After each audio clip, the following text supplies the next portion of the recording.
ब्रह्मा, विष्णु और महेश की उत्पत्ति की कथा। हिंदू धर्म में सृष्टि की रचना, पालन और संहार का कार्य 3 महान देवताओं द्वारा किया जाता है। इन्हें त्रिदेव कहा जाता है। ब्रह्मा, विष्णु और महेश। ब्रह्मा सृष्टि के रचयिता हैं, विष्णु पालन करता है और महेश संहार करता। इन तीनों की उत्पत्ति और कार्य से ही यह संपूर्ण ब्रह्मांड संचालित होता है। इनकी उत्पत्ति की कथा अत्यंत रहस्यमयी, दार्शनिक और आध्यात्मिक है। पौराणिक मान्यताओं के अनुसार सृष्टि की उत्पत्ति से पहले कुछ भी नहीं था। न आकाश था, न पृथ्वी और न प्रकाश और न अंधकार। केवल एक अंत शक्ति विद्यमान थी, जिसे परब्रह्मा या आदि शक्ति कहा जाता है। यह शक्ति ना आकार में बंधी थी और ना ही समय में। इसी ब्रह्मा से आगे चलकर त्रिदेव प्रकट हुआ।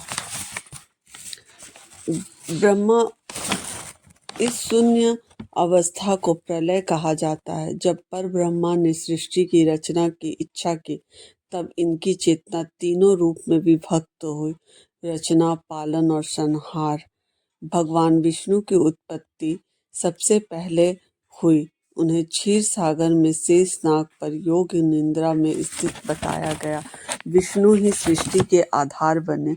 उनके भीतर संपूर्ण ब्रह्मांड की संभावनाएं विद्यमान थी। वे संतुलित और धर्म के प्रतीक हैं। भगवान विष्णु के नाभि से एक दिव्य कमल प्रकट हुआ। उसी कमल पर सृष्टि के रचयिता ब्रह्मा प्रकट हुए। यह कमल ज्ञान, सृजन और चेतना का प्रतीक बन गए। कमल से प्रकट होकर ब्रह्मा जी ने चारों दिशाओं में देखा, इसलिए उनके 4 मुख बताए गए हैं। प्रारंभ में ब्रह्मा जी को यह ज्ञात नहीं था कि वो कहाँ से आए हैं और उनका उद्देश्य क्या है। उन्होंने कठोर तपस्या की, जिससे उन्हें ये ज्ञान प्राप्त हुआ। भगवान विष्णु ने ब्रह्मा की सृष्टि रचना का कार्य सौंपा। ब्रह्मा ने पंच महाभूत पृथ्वी, जल, अग्नि, वायु और आकाश की रचना की।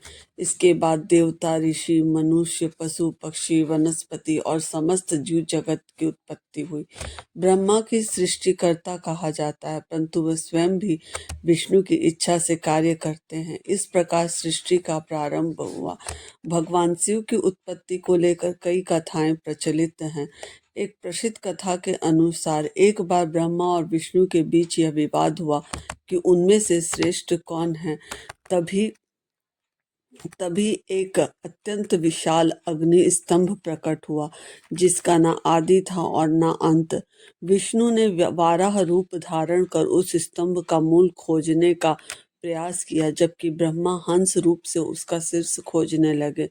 दोनों असफल रहे। तभी उस अग्नि स्तंभ से भगवान शिव प्रकट हुए और उन्होंने बताया कि वही परम सत्य हैं।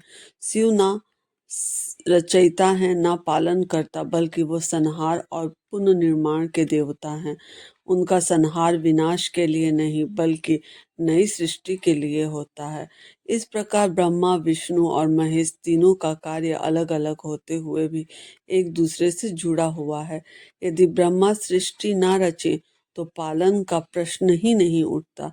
यदि विष्णु पालन ना करे तो सृष्टि स्थिर नहीं रह सकती, और यदि शिव संहार ना करे तो कोई सृष्टि का मार्ग नहीं खुलेगा।